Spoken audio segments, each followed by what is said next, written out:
안녕하십니까. 김석기 목사입니다. 오늘 8월 29일 성경 본문은 창세기 12장입니다. 11장 마지막 절에 데라가 하란에서 죽은 이야기가 나옵니다.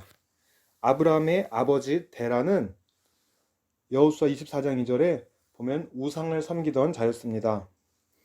하나님께서는 아버지 데라가 죽은 후에야 아브라함에게 오늘 본문 1절에 본토 친척 아비집을 떠나라 하고 하셨습니다. 아브라함이 하나님의 소명에 온전히 응답하기 위해서는 데라가 죽을 때까지 하란에 머물러 있어야 했습니다. 하나님은 하나님 나라의 건설 계획을 위해서 특별히 아브라함을 부르셨습니다. 그리고는 아브라함에게 언약을 주셨는데, 첫째로 땅을 주리라, 둘째 자손을 주리라, 셋째 땅의 모든 족속이 너로 말미암아 복을 얻을 것이라 라고 합니다. 땅을 주리라는 것은 그리스도가 태어날 땅을 준비하신 것이고, 땅의 모든 족속이 너로 말미암아 복을 받으리라 함은 신약 성경에 나온 것처럼 요한복음 3장 17, 18절에 아브라함의 후손으로 오신 메시아 예수 그리스도로 땅의 모든 족속이 구원을 얻는 복을 누리게 되는 것입니다. 요한복음 3장 17, 18절 하나님이 그 아들을 세상에 보내신 것은 세상을 심판하려 하심이 아니요 그로 말미암아 세상이 구원을 받게 하려 하심이라. 그를 믿는 자는 심판을 받지 아니하는 것이요 믿지 아니하는 자는 하나님의 독생자의 이름을 믿지 아니하므로 벌써 심판을 받은 것이니라. 4절에 보면은 이에 아브라함이 여호와의 말씀을 따라갔고 이런 말이 나옵니다. 익숙한 환경에서 벗어나 떠나라고 할 때에 어떻게 그 행동의 판단 기준이 무엇이었습니까? 여호와의 말씀을 따라갔고 말씀에 의해 떠났습니다. 말씀 중심의 신앙을 토대로 아브라함이 위대한 믿음의 조상이 된 것입니다. 이 언약의 말씀에 따라 아브라함은 믿음으로 나아가는데 그가 지금 나이가 75세입니다.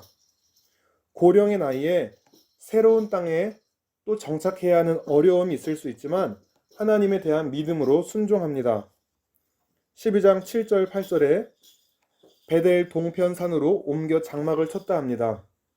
여기서 하나님께 대한 단을 쌓는 것은 그 땅이 하나님께 구별되었다는 것과 약속에 대한 하나님에 대한 믿음의 표현인 것입니다. 노아도 방주에서 나오자마자 제단을 쌓았습니다. 아브라함은 제단을 쌓고 여호와의 이름을 부릅니다. 이렇게 믿음의 모습이 아브라함의 참 훌륭한 모습이 나오는데 그 이후에 아브라함의 또 훈련받는 내용이 나옵니다. 하나님이 명하셔서 명하신 대로 가나안 땅으로 갔습니다. 그래서 하나님이 명하신 곳으로 가니까 아주 그냥 젖과 꿀이 흐르고 꽃길만 있었습니까? 아닙니다. 명하신 가나안 땅으로 갔는데 그 땅에 기근이 있었다라고 합니다. 10절에 그 땅에 기근이 들었으므로 그래서 아브라함은 하나님이 명하신 땅에서 벗어나서 애굽으로 갑니다. 왜 애굽으로 갔을까요? 아마 이집트는 풍족한 지역이고 물이 있으므로 기근을 피하기 용이하다고 판단했을 수 있습니다. 하나님이 가라고 명하신 땅이지만 그 땅에서 기근과 여러 가지 어려움으로 하나님이 택하신 백성을 훈련시키는 이유는 여러 가지가 있습니다. 결국에 하나님만을 의지하게 하고 하나님만을 바라보게 하기 위해서 결국에 아브라함의 자손을 통해서 그리스도를 보내시려는 이유가 있고 또 그를 통해서 천하 만민이 복을 얻게 하기 위해서 막중한 사명을 맡겼기 때문에 군인들도 특수한 임무를 할 때는 많은 훈련을 거친 것처럼 모든 민족의 복의 근원이 되는 아브라함에게도 여러 가지 훈련이 있었습니다. 지금처럼 땅에서 기근이 있고 또 하나밖에 없는 아들을 번제로 바치려는 시험도 주시고 오늘 본문에서는 애굽에서 아내 사라가 미모가 있어서 그 당시에는 하나님 없는 그런 사람들에게는 아내 예쁜 여자를 취하기 위해서는 그 남자도 서슴없이 죽이는 아마 그러한 풍습 때문에 아브라함이 겁이 났던 모양입니다. 그래서 아내에게 누이라고 거짓말을 시키게 합니다. 하나님은 아브라함에게 너를 통해서 내 자손이 있을 것이라고 분명히 하나님께서 약속해 주셨는데, 인간적으로 판단하기에 저 미개하고 흉측한 자들에게 자기가 죽임당할까봐 거짓으로 그렇게 자기가 보존된다는 어리석은 생각을 가졌습니다.